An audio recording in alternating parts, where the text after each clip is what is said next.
وأوجدين مانتا وحا سيحب سمينة وصعدو لاميجي أو لديقايو أو محوها هاي دقمان الشنجاني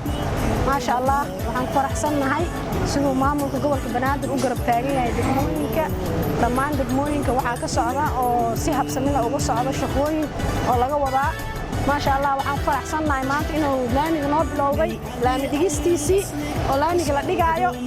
oo ilaa iyo wuxuu soconayaa iyo wadada isku xirta Cabdicasiis aan doorto waa faraxsanahay maadaama meeshan oo biyo fadhiisan jireen oo lugto dadka maray dib ku jireen baabuurta maray dib ku jireen oo faraxsanahay aan ka war ciyalka dhalinyarada xaafada ma sha Allah meeshan dadka maray xataa dib ku jireen biyo fadhiis jireen gudaha jirtay baabuurta dib ku jireen marka alxamdulillah waa faraxsanahay maadaama oo dhalinyarada xaafada ma sha Allah degmada wax fiican ay qowti gudoomiyaha gobolka ma sha Allah waan faraxsanahay maanta waxa aad iyo aad ugu faraxsanahay laamigan ma sha Allah si fiican oo lagu saaray degmada Shigaani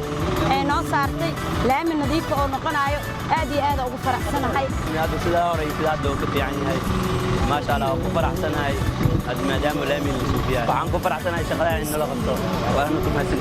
ilaahay ma dadka meesha waa u jeedin meesha waa u jeedin sidii hore ma ahan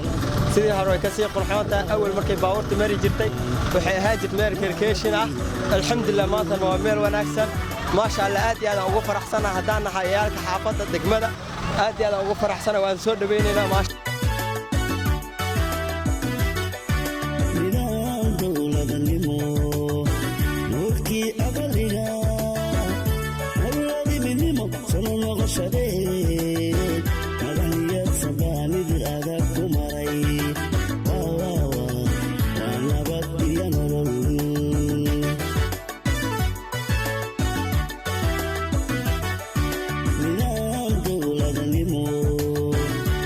Yeah.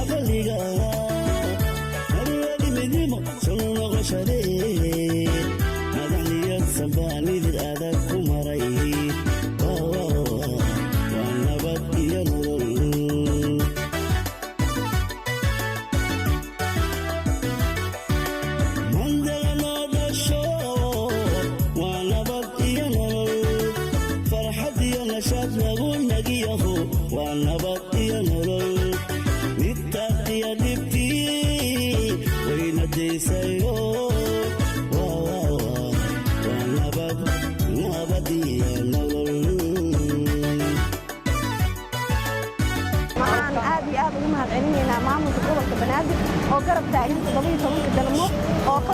ka wada mashaariic oo mid nadaafadeed mid muxuu ahaa laami dhigis ah mid jaay ah wadooyinka inay dhisaan waxaana laga wada shaqaynayaa aan dhamaanteen u wada taaganahay inaan ka shaqayno si loo garab istaago shacabka oo canshuurta ay shacabka bixinayaan si ay ugu soo noqoto in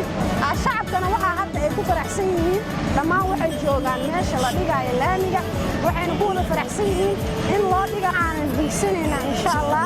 inta aan joogno hadduu ilaahay idmo